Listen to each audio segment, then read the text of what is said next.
अगर हम आज स्लेवरी की बात करें तो हमें सबसे पहले अमेरिकन ब्लैक्स की याद आती है, और यहाँ तक कि उसकी सबसे बड़ी वजह है अमेरिकन मीडिया की रीच।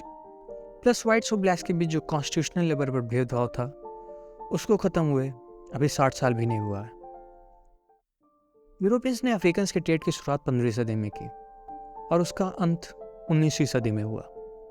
जिस रास्ते स्लेव्स का ट्रेड किया जाता था उसको transatlantic slave trade route कहते हैं। स्लेव्स का व्यापार करने के लिए ज़्यादातर अफ्रीकन्स का अपहरण अफ्रीका के पश्चिमी कोस्ट से होता था। फिर वहाँ से अफ्रीकन्स को शिप में भरकर अमेरिकन कॉन्टिनेंट्स में यूरोपियन कॉलोनीज थीं और यूरोप में बेच दिया जाता था। जो ज़्यादातर स्लेव्स थे वो ब्राज़ील और कैरेबियन आइलैंड्स में बेचे गए, और उसकी दो वजह थी। पहली, क्योंकि वो ट्रॉपिकल रीजन थे तो वहाँ पर शुगर, कॉफ़ी और इंडिगो प्लांटेशन पे काम करने के लिए बहुत लोग चाहिए थे। और दूसरी, क्योंकि वो ट्रॉपिकल रीजन्स थे तो वहाँ पर बीमारियों का खतरा भी ज़्यादा था, और क्योंकि वो एक नया इन्वायरमेंट में लाए गए जिसकी वजह से बहुत सारे स्लेव्स मर जाते थे। इस वजह से कैरेबियन और साउथ अमेरिका के प्लांटेशन ओनर्स और नए स्लेव्स खरीदते थे, और वहीं नॉर्थ अमेरिका में इतनी बीमारियाँ नहीं थी। तो जो स्लेव्स वहाँ बेचे गए उनके आगे वाली जनरेशन से स्लेवरी करवाई गई। और इसका एक बड़ा एग्जाम्पल है वर्जीनिया स्टेट, जहाँ एक ब्लैक फीमेल से ढेर सारे बच्चे पैदा करवाना और फिर उन बच्चों को बड़ा होने पर बेच देना।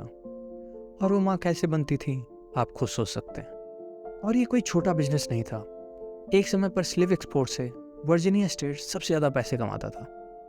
जो slaves United state of America में बेचे गए उन ज़्यादातर से आज के उसके सदर्न रीजन में कॉटन, टबैको, हेम्प और शुगर प्लांटेशन पे काम करवाया गया। मगर 1800 आते आते ज़्यादातर से कॉटन प्लांटेशन पर, क्योंकि उस समय टेक्नोलॉजिकल एडवांसमेंट के चलते कॉटन की डिमांड बहुत ज़्यादा बढ़ गई थी।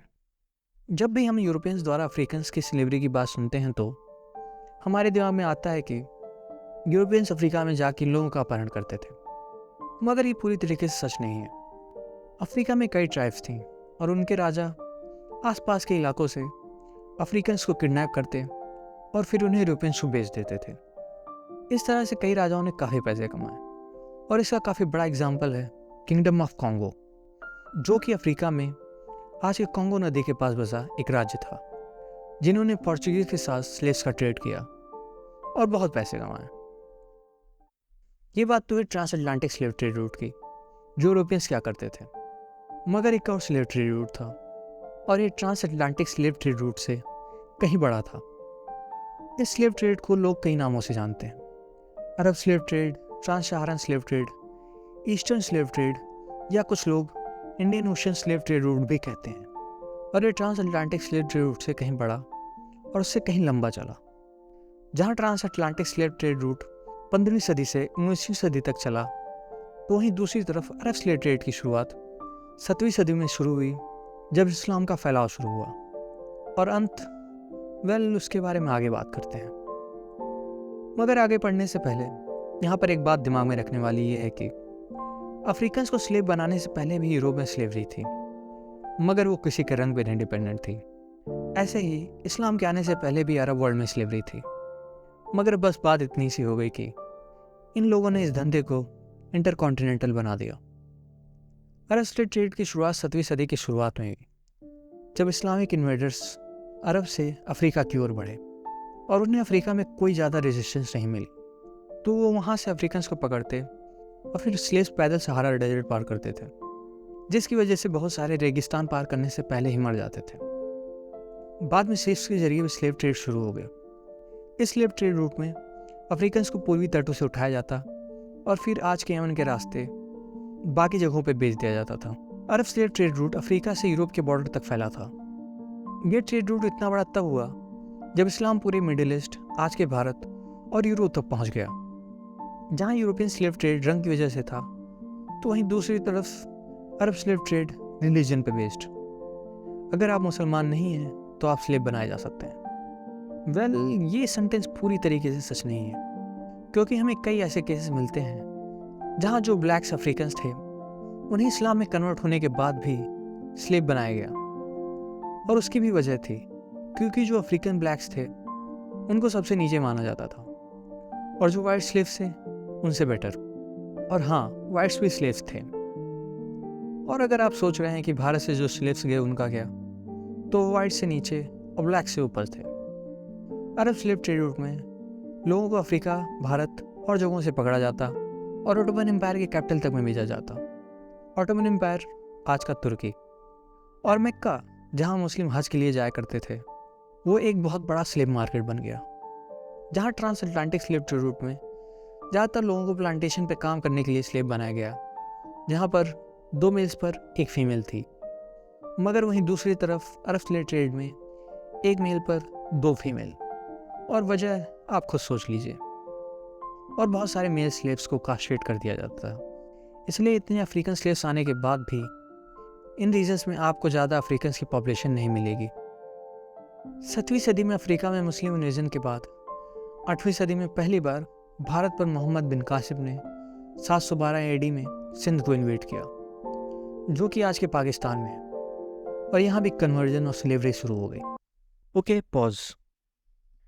जब मुस्लिम्स ने भारत को इन्वेट किया तो क्या हुआ, मैं उस डिटेल में अभी नहीं जा रहा, क्योंकि फिर वीडियो काफ़ी लंबी और अलग डायरेक्शन में चली जाएगी, और इस टॉपिक पे बात करने के लिए पूरे अलग वीडियो की ज़रूरत पड़ेगी। इसलिए मैं अभी इस टॉपिक को स्किप कर रहा हूँ। कंटिन्यू। अगर हम स्लेवरी के अंत की बात करें तो वेस्टर्न वर्ल्ड में ब्रिटिशर्स ने 1807 में स्लेव ट्रेड बैन कर दिया। स्लेव ट्रेड, स्लेवरी नहीं। स्लेवरी को ब्रिटिश ने 1833 में बंद किया, और स्लेवरी बंद करने का मतलब ये नहीं था कि पूरे वेस्टर्न वर्ल्ड में स्लेवरी बंद हो गई। एग्जाम्पल के तौर पर यूनाइटेड स्टेट ऑफ अमेरिका में एक सिविल वॉर हुई, उसके बाद ही 1865 में स्लेवरी अबॉलिश हुई। ऐसे ही बाकी वेस्टर्न वर्ल्ड में भी धीरे धीरे स्लेवरी अबॉलिश हो गई, और ब्राज़ील आखिरी वेस्टर्न कंट्री था जहां स्लेवरी अबॉलिश हुई। And please keep in mind, मैं केवल वेस्टर्न हेमिस्फीयर की बात कर रहा हूँ, अरब स्लेव ट्रेड की नहीं। यूरोपियंस ने भारत में अफ्रीका की तरह कोई लार्ज स्केल पर स्लेवरी नहीं की, मगर लोगों को दूसरी तरह एक्सप्लॉइट किया। एग्जाम्पल के तौर पर इंडेंचर्ड लेबर। ब्रिटिश राज में भारत से लाखों लोगों को सन 1838 से 1916 तक कई ब्रिटिश कॉलोनीज के प्लांटेशन में काम करने के लिए भेजा गया, क्योंकि जब स्लेवरी अबॉलिश हुई तो कई ब्रिटिश कॉलोनीज में लेबरर्स की कमी पड़ने लगी, और उसकी भरपाई करने के लिए ब्रिटिश ने एक नया तरीका निकाला, इंडेंचर्ड लेबर, और उन्हें कूली कहा जाता था। इसलिए इन कॉलोनीज में जहाँ ये लोग भेजे गए, वहाँ आज भी आपको काफ़ी भारतीय कल्चर देखने को मिलता है। एग्जाम्पल के तौर पर मॉरिशस, फिजी, जमैका। मगर वो टेक्निकली स्लेव्स नहीं थे, उन्हें कॉन्ट्रैक्ट बेसिस पर प्लांटेशन पे काम करना था, और कॉन्ट्रैक्ट का टाइम पूरा होने के बाद वो वापस जा सकते थे। और जो मैंने पढ़ा है उसके अकॉर्डिंग ये कॉन्ट्रैक्ट ज़्यादातर 10 साल के लिए होता था, और इस सिस्टम को 1917 में बंद कर दिया गया। अगर हम मुस्लिम वर्ल्ड में स्लेवरी के अंत की बात करें तो ब्रिटिशर्स के स्लेवरी अबॉलिश करने के बाद अरब वर्ल्ड में स्लेवरी और बढ़ी, और कई बार जो अरब स्लेव ट्रेडर्स जो शिप से स्लेव्स ले जाया करते थे, उनसे ब्रिटिशर्स की लड़ाई भी हुई, मगर अरब वर्ल्ड में स्लेवरी नहीं बंद हुई। सेकेंड वर्ल्ड वॉर के बाद यूनाइटेड नेशन ने स्लेवरी बैन की।